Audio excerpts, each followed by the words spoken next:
You know, when I talked before about honesty, I talked before about integrity and talked about pride, you know, you'd have to, I challenge you, find another profession that is trusted as well as a fire service. You can't turn the television on without watching a commercial that has a firefighter in it or a fire engine in it. We absolutely have to have that honor and integrity. There's not another profession out there that has the same trust level from the public that we have. You show me another profession where someone will hand you their child. You show up at someone's house with a Maltese cross on your shirt, they will hand you their baby. They won't ask a question. They will hand you their child. That's it. You'll jump in the back of the rig and off you go. They won't go to a hospital, do they? They go to a hospital. They'll want to know what kind of specialist they're dealing with. There's not another profession out there where someone will hand you their child. That's why integrity and honor and pride are so important. This is not something that just happens by accident. You made an effort to become one of us. It's going to take an effort on your part to be that person we're looking for. We're looking for that person who wants to go above and beyond to help people. And if you can't muster that, if you think I'm just going to come and hang out and get by with as little as I can and learn as little as I can and just kind of skate, and you know what? There's the door. We don't need you. We need people that are fired up about being firefighters. We need people who want to come and make a difference in people's lives. We want someone who's already looking at being the future of the fire service, because you are the future of the fire service. We depend on you. A lot of these people have been doing this for 25, 30, 40 years are going to be gone one day. And it's going to be you that we're counting on to carry on our heritage, to carry on the traditions of the fire service, to protect our history. We're going to be counting on you to lead the new firefighters that follow in your footsteps in the right direction. This is a dangerous job. The only way that we can remove some of that danger and make it a safer place to be is by being smart with what we do, making good choices, using common sense, and training. You're going to train all the time. When you get to a point in your career where you think you're above training, that you've learned everything there is to know, there's the door. And please use it, because you're an accident waiting to happen. You need to learn something about this job every single day. You need to train, train, train.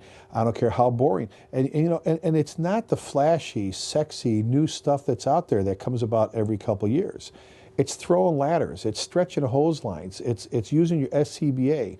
It's search and rescue. It's crawling in and out of buildings. It's all the things you need to keep you alive, to make you better. And all these little things that sometimes you can think of, why are we doing this? This makes no sense. They're all connected. There's a reason why you train in all these different areas. There's a reason why you become proficient in all these areas. There's a reason why you have to do these things like there's second nature, like it just comes to you naturally without you having to get, all right, now how do I do this again? This stuff needs to be part of your life. It needs to be part of your bloodstream, because that's what the fire service is. Once you get to that point, the confidence starts to build, and you just take off with things, and you run, and you take any challenge, and you just run with it, and you meet that challenge, and you become the best thing that your community's ever seen. That's the luxury. That's the benefit. That's the hero part of being a firefighter, is knowing that you became a public servant. A public servant, meaning that you're serving others. If you can't live up to that type of lifestyle, then there's the door. We need people who truly understand what it takes to be a firefighter. We need people who truly understand that this is not a part-time, once-in-a-while thing. It's an every time, every day, every minute thing. Something that should be in your mind all the time. It should be something that is just, it becomes you. It becomes this addiction. It becomes this thing that grabs a hold of your soul and becomes part of your life forever. Because once you're a firefighter, you're always a firefighter. You never, unless we kick you out for doing something that violates our principles and violates our values, you're one of us forever. Forever. That's what you need to come to grips with. Forever. You don't retire one day, you don't quit one day and say, I'm done. You are one of us forever. It takes someone very special to commit to that. That's what I need as a fire chief. I need firefighters who who are willing to become that person. Because it's easy. Then I just get to sit back and I just smile. And I look and I go, look at them go to work. Look at what they're doing. Look at how they're taking care of these families. Look at how they're taking care of this person. I sit back and I'm just beaming with pride. I'm beaming with I just want to shout to the rest of the world.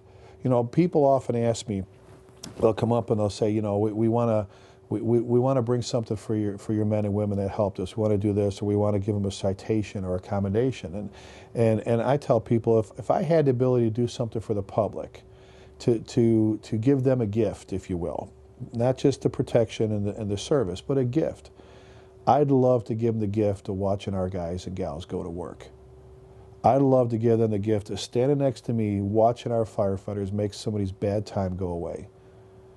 It's incredible. It's an incredible thing to see. It's an incredible process to be a part of.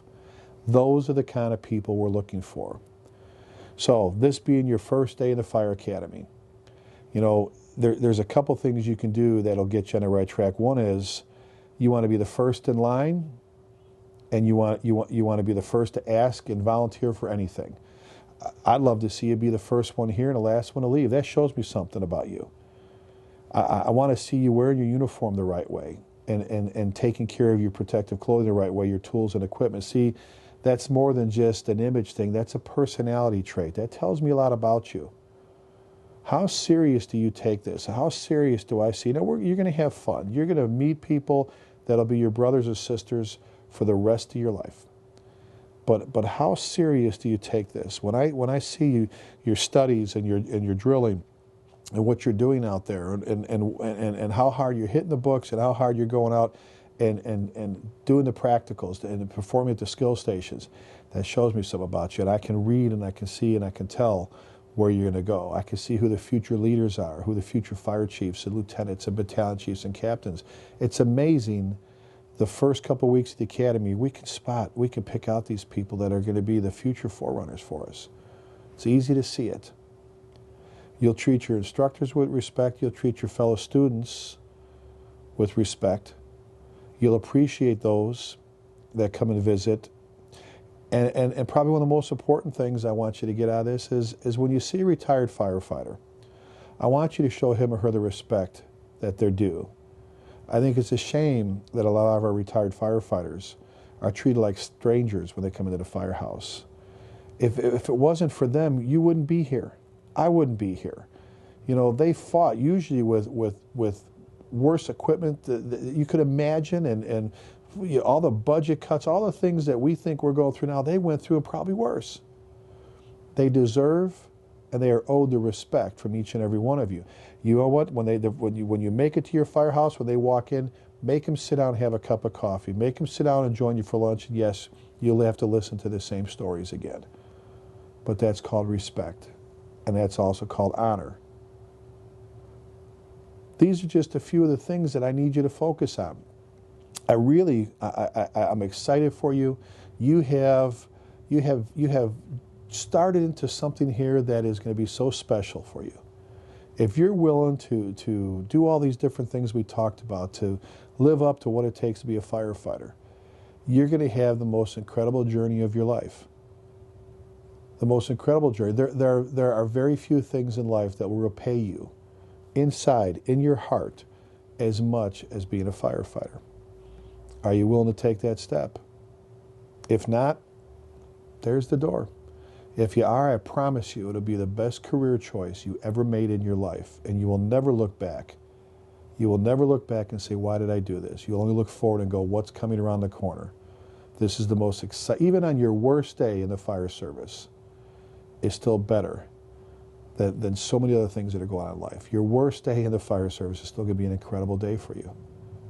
It's still going to be an incredible day because you're going to be part of a family, part of a profession, part of a calling that takes someone special. And at that point, you're going to realize you are that person.